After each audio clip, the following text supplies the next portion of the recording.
आज की दुनिया में एक अच्छी डिग्री, मतलब आईआईटी की डिग्री भी, वो अब नौकरी की गारंटी नहीं रही। हम्म। तो फिर रास्ता क्या है? क्या सबको अपना अपना बिजनेस शुरू करना होगा? यही सवाल है, और इसी का जवाब ढूंढने के लिए हमने वरुण लिमाये के साथ हुई एक बातचीत की गहरी पड़ताल की है। अच्छा, ये वो हैं जो एक स्टार्टअप केंद्रित बिजनेस स्कूल चलाते हैं? हाँ, बिल्कुल। और पता है इस पड़ताल की सबसे अजीब बात क्या है? एक विरोधाभास। कैसा विरोधाभास? कि एक तरफ तो हम सब अपने बच्चों को ज्यादा से ज्यादा पढ़ाना चाहते हैं, और दूसरी तरफ आंकड़े दिखा रहे हैं कि ज्यादा पढ़ाई लिखाई एक्चुअली ज्यादा बेरोजगारी की वजह बन रही है। ये तो सुनने में ही उल्टा लग रहा है ना? और वरुण का खुद का बैकग्राउंड भी काफी दिलचस्प है। अमेज़न में सीनियर प्रोडक्ट मैनेजर, दुनिया के टॉप 20 स्कूल से एमबीए, और फिर सब छोड़कर भारत में स्टार्टअप्स के लिए एक इकोसिस्टम बनाने का काम। तो चलिए फिर इस बातचीत की परतों को खोलते हैं और समझने की कोशिश करते हैं कि आज आगे बढ़ने के लिए वो कौन सी स्किल्स हैं जो शायद हमें हमारे स्कूलों और कॉलेजों में नहीं सिखाई जा रही हैं। तो इस बातचीत की शुरुआत ही एक ऐसे आंकड़े से होती है जिसे सुनकर मतलब मेरा तो सिर ही घूम गया। कौन सा आंकड़ा? ये कहते हैं कि आप जितना ज्यादा पढ़ते हैं उतने ही ज्यादा बेरोजगार होते हैं। अच्छा। हाँ, मतलब जिनके पास कोई डिग्री नहीं है उनमें बेरोजगारी दर सिर्फ 3% है। ठीक है। लेकिन जिनके पास डिग्री है उनके लिए यह आंकड़ा 30% है। 10 गुना। और सबसे चौंकाने वाली बात, 2024 में आईआईटी से जो छात्र ग्रेजुएट हुए उनमें 40% को नौकरी नहीं मिली। 40% आईआईटी से? ये कैसे हो सकता है? मेरा भी यही सवाल था। ये सुनने में बहुत ही उल्टा लगता है। हाँ। लेकिन इस बातचीत में जो तर्क दिया गया है वो ये है कि डिग्री के साथ हमारी सैलरी की उम्मीदें भी बढ़ जाती हैं। हाँ, ये तो है। हम सोचते हैं कि भाई इतनी मेहनत से पढ़ाई की है तो अच्छी तनख्वाह तो मिलनी ही चाहिए, पर बाजार में उतनी अच्छी तनख्वाह वाली नौकरियां हैं ही नहीं। एक और आंकड़ा था ना इसी से जुड़ा। हाँ, कि भारत में हर साल जो लगभग 10 लाख व्हाइट कॉलर नौकरियां बनती हैं उनमें से 2% से भी कम ऐसी हैं जहां सैलरी 5 लाख सालाना से ज्यादा हो। बाप रे। और इन नौकरियों का नेचर भी तो बदल रहा है। ज्यादातर तो वो बैकएंड वाले काम हैं जो दोहराव वाले होते हैं। बिल्कुल। और ये वो काम है जिन पर एआई की तलवार लटक रही है, जिन्हें कुछ सालों में टेक्नोलॉजी आसानी से बदल सकती है। तो सवाल ये है कि ग्रोथ कहाँ से आएगी, अच्छी नौकरियां बनेंगी कहाँ? और यहीं पर स्टार्टअप्स की कहानी दिलचस्प हो जाती है। इस बातचीत के मुताबिक भारत में जो नई व्हाइट कॉलर नौकरियां बन रही हैं उनमें से लगभग 15% हिस्सा स्टार्टअप्स बना रहे हैं। ये सरकारी नौकरियों, मैन्युफैक्चरिंग या बैंकिंग सबसे कहीं ज्यादा है। हाँ, सरकारी नौकरियों का तो सिर्फ 3% है, मैन्युफैक्चरिंग 5% और बैंकिंग 10%। मतलब स्टार्टअप्स का रोल कितना बड़ा हो गया है। और ग्रोथ देखिए, 10 साल पहले स्टार्टअप्स में बस 1-2 लाख लोग काम करते थे, आज ये संख्या 20 लाख तक पहुंच गई है। कमाल है। हाँ, ये एक बहुत बड़ा बदलाव है। हालांकि हमें ये भी ध्यान में रखना होगा कि चीन और अमेरिका में ये आंकड़ा लगभग 70% है। ओह, तो हम अभी भी बहुत पीछे हैं। बहुत पीछे हैं, पर ट्रेंड बिल्कुल साफ है। भविष्य शायद ऐसा नहीं होगा कि 10 बड़ी-बड़ी कंपनियां लाखों लोगों को नौकरियां देंगी। तो कैसा होगा? भविष्य ऐसा हो सकता है कि 1000 छोटी-छोटी कंपनियां 10-10 लोगों को नौकरियां देंगी। और इसका सीधा मतलब ये है कि ज्यादा से ज्यादा लोगों को एक उद्यमशीलता कौशल, मतलब एक बिजनेस बनाने और चलाने वाली सोच की जरूरत पड़ेगी। तो अगर भविष्य यही है कि छोटी-छोटी कंपनियां होंगी, तो सवाल यह है कि ये आएंगी कहां से? इसी को लेकर बातचीत में एक कमाल का आइडिया दिया गया है कि भारत को एक स्टैनफोर्ड या सिलिकॉन वैली जैसे मूवमेंट की जरूरत है। फ्रेडरिक टर्मन वाली कहानी। हाँ, 1930s के दशक की। मुझे तो बहुत पसंद आई वो स्टैनफोर्ड में प्रोफेसर थे और उनकी सबसे बड़ी फ्रस्ट्रेशन ये थी कि वो इतने काबिल छात्रों को इंजीनियरिंग पढ़ाते थे और जैसी वो ग्रेजुएट होते थे सब अच्छी नौकरियों के लिए ईस्ट कोस्ट भाग जाते थे, न्यूयॉर्क या वैसी जगहों पे। वेस्ट कोस्ट में कुछ था ही नहीं। तो उन्होंने इसका एक बहुत ही अनोखा हल निकाला। क्या किया उन्होंने? उन्होंने अपने कुछ सबसे होशियार छात्रों का एक ग्रुप बनाया और उनसे एक वेवर पे साइन करवाया। अच्छा। शर्त ये थी कि वो अगले 5 साल तक कहीं नौकरी नहीं करेंगे। तो फिर क्या करेंगे? अपनी कंपनी शुरू करेंगे। अरे वाह। और नतीजा कमाल का था। उनके उस पहले बैच में 2 छात्र थे, बिल ह्यूलेट और डेविड पैकार्ड। HP वाले? हाँ, उन्होंने मिलकर एक कंपनी बनाई, HP, जिसे आज हम सिलिकॉन वैली का पहला स्टार्टअप मानते हैं। कमाल है। और टर्मन ने सिर्फ उन्हें पढ़ाया नहीं, बल्कि उनके लिए एक पूरा इकोसिस्टम बनाया। उन्होंने ही HP को उनका पहला सरकारी कॉन्ट्रैक्ट दिलवाने में मदद की थी। वाह, मतलब एक टीचर के विजन ने पूरी सिलिकॉन वैली की नींव रख दी। बिल्कुल। पर यहाँ एक सवाल उठता है, आज हमारे पास रिलायंस, टाटा जैसी इतनी बड़ी बड़ी कंपनियां हैं, वो इस तरह का इनोवेशन क्यों नहीं कर पाती? ये एक बहुत अच्छा सवाल है और इसका जवाब एक कॉन्सेप्ट में छिपा है जिसे कहते हैं इनोवेटर्स डिलेमा। आविष्कारक की दुविधा। हाँ, इसे ऐसे समझिए। मान लीजिए एक बहुत बड़ी कंपनी है जिसकी 80% कमाई प्रोडक्ट A को बेचने से आती है। ठीक है। अब उन्हें साफ साफ दिख रहा है कि भविष्य तो प्रोडक्ट B का है। लेकिन प्रोडक्ट B को लाने का मतलब है अपने प्रोडक्ट A को खत्म करना। अपनी 80% कमाई पर कुल्हाड़ी मारना। एग्जैक्टली।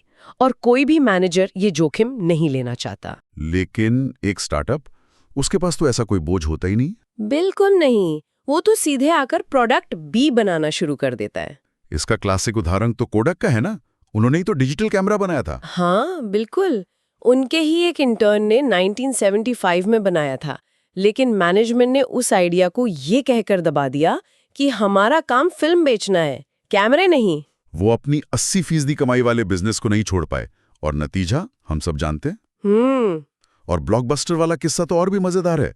एक समय पर वीडियो रेंटल का सबसे बड़ा नाम, हाँ, नेटफ्लिक्स ने उन्हें खुद को $50 मिलियन में खरीदने का ऑफर दिया था। और ब्लॉकबस्टर के CEO ने उनके मुंह पर हंसकर उन्हें मना कर दिया था। क्यों? क्योंकि ब्लॉकबस्टर की 80% से ज्यादा कमाई लेट फीस से होती थी। अच्छा, वो पेनल्टी जो हम DVD देर से लौटाने पर भरते थे। हाँ, और नेटफ्लिक्स का जो स्ट्रीमिंग मॉडल था उसमें लेट फीस का कोई कॉन्सेप्ट ही नहीं था। वो अपने सबसे बड़े कमाई के सोर्स को छोड़ नहीं पाए और 10 साल में दिवालिया हो गए। तो ये इनोवेटर्स डिलेमा वाली कहानियां जैसे कोडैक और ब्लॉकबस्टर हमें ये तो सिखाती हैं कि क्या नहीं करना चाहिए, पर सवाल ये है कि फिर करना क्या चाहिए। अगर बातचीत में ये कहा गया है कि 82% लोग जो पहली बार स्टार्टअप शुरू करते हैं वो फेल हो जाते हैं, तो वो कौन सी गलतियां हैं जो वो कर रहे हैं? और इससे भी जरूरी, वो कौन सी स्किल्स है जो सफल होने वालों में कॉमन होती हैं। बिल्कुल। और यहीं से ये बातचीत सबसे ज्यादा प्रैक्टिकल हो जाती है। जो सबसे पहली और शायद सबसे बड़ी गलती लोग करते हैं वो ये है कि वो अपने आइडिया से, अपने सॉल्यूशन से प्यार कर बैठते हैं। अच्छा।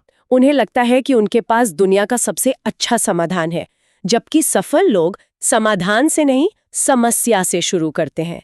पहली स्किल है प्रॉब्लम फर्स्ट। प्रॉब्लम फर्स्ट, ये कोविड वाला उदाहरण तो एकदम सटीक है इस पर।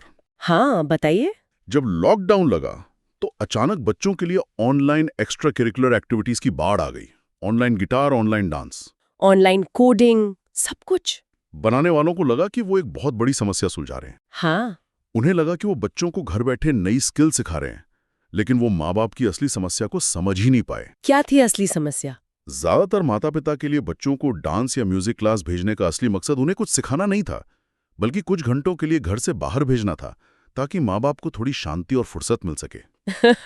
बिल्कुल सही।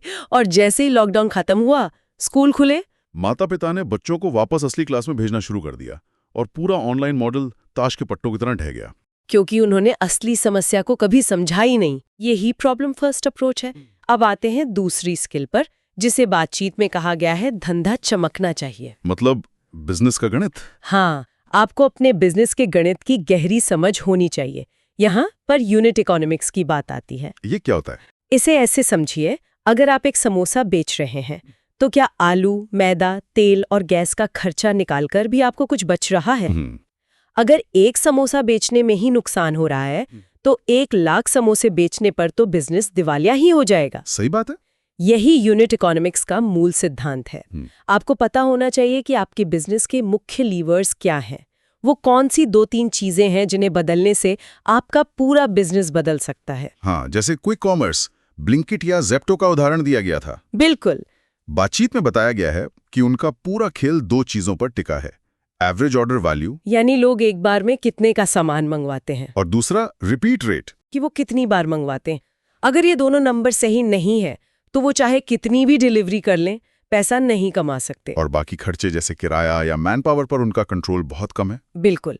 और तीसरी आदत जो सफल लोगों में दिखती है वो है तेजी। 2 हफ्ते में लॉन्च करें। 2 हफ्ते में? हाँ, महीनों तक लैब में बैठकर एक परफेक्ट प्रोडक्ट बनाने की जगह वो 2 हफ्ते में कुछ काम चलाओ सा बनाकर बाजार में ले आते हैं। क्यों?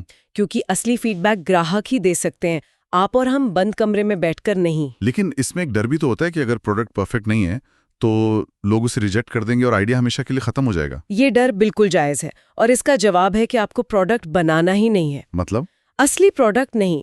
मान लीजिए आप जेट पैक वाली चप्पल बनाना चाहते हैं जो पहनकर इंसान उड़ सके। ठीक है। उसे बनाने में लगाने के बजाय आप एक दिन में एक साधारण सी वेबसाइट बनाइए। ओके। किसी वीडियो एडिटर की मदद से एक नकली सा वीडियो ऐड बनाइए जिसमें कोई उड़ता हुआ दिख रहा हो। हाँ। और उस ऐड पर 5,000 रुपए लगाकर हाँ। सोशल मीडिया पर चला दीजिए। अच्छा। और फिर देखिए कि कितने लोग उस ऐड पे क्लिक करते हैं और कितने लोग वेबसाइट पर आकर अपना ईमेल एड्रेस डालते हैं। एग्जैक्टली। और फिर जिन 50-100 लोगों ने साइन अप किया है उन्हें फोन कीजिए। उनसे पूछिए कि वो इसे क्यों खरीदना चाहते हैं, कितने पैसे देने को तैयार हैं। कमाल का तरीका ये तो। बिना एक भी असली चप्पल बनाए आपको पता चल जाएगा कि आइडिया में दम है या नहीं। और ये महीनों की मेहनत और लाखों के नुकसान से बचा सकता है। और ये हमें सीधे चौथी स्किल पर ले आता है, ग्राहकों से बात करें। हाँ, और ये सुनने में जितना आसान लगता है नहीं। हम अक्सर गलत सवाल पूछते हैं। कैसे? इसके लिए एक बहुत अच्छी किताब है द मॉम टेस्ट, जिसका जिक्र बातचीत में भी है। वो कहती हैं कि अगर आप अपनी माँ से पूछेंगे कि आपका बिजनेस आइडिया कैसा है, तो वो हमेशा कहेंगे कि बहुत अच्छा है बेटा। हाँ, क्योंकि वो आपसे प्यार करती हैं। वो आपको सच नहीं बताएंगी। ये तो है। तो सही तरीका क्या है? मॉम टेस्ट के 3 सरल नियम हैं। पहला, कभी अपने आइडिया या प्रोडक्ट के बारे में बात मत करो। सामने वाले की जिंदगी और उसकी समस्याओं के बारे में बात करो। अच्छा। दूसरा, कभी भविष्य के बारे में मत पूछो, जैसे क्या आप इसे इस्तेमाल करेंगे? लोग हमेशा हाँ कहेंगे। तो क्या पूछें? अतीत के बारे में पूछो। पिछली बार जब आपको ये दिक्कत हुई थी तो आपने उसे सुलझाने के लिए क्या किया था? इससे पता चलता है कि वो समस्या उनके लिए कितनी बड़ी है। और तीसरा नियम? सबसे जरूरी, कम बोलो, ज्यादा सुनो।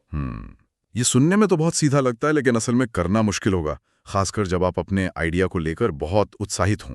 बिल्कुल, और यही एक सफल संस्थापक को बाकियों से अलग करता है। और आखिर में 5वीं स्किल, जिसे इस बातचीत में शायद सबसे जरूरी बताया गया है, डिस्ट्रीब्यूशन। हाँ, मतलब आपका प्रोडक्ट लोगों तक पहुंचेगा कैसे? आज की दुनिया में इतना शोर है, हर कोई आपका ध्यान खींचना चाहता है। तो ऐसे में सिर्फ एक अच्छा प्रोडक्ट बना लेना काफी नहीं है। हाँ, आपको ये भी पता लगाना होगा कि लोगों का ध्यान आपकी तरफ कैसे आएगा।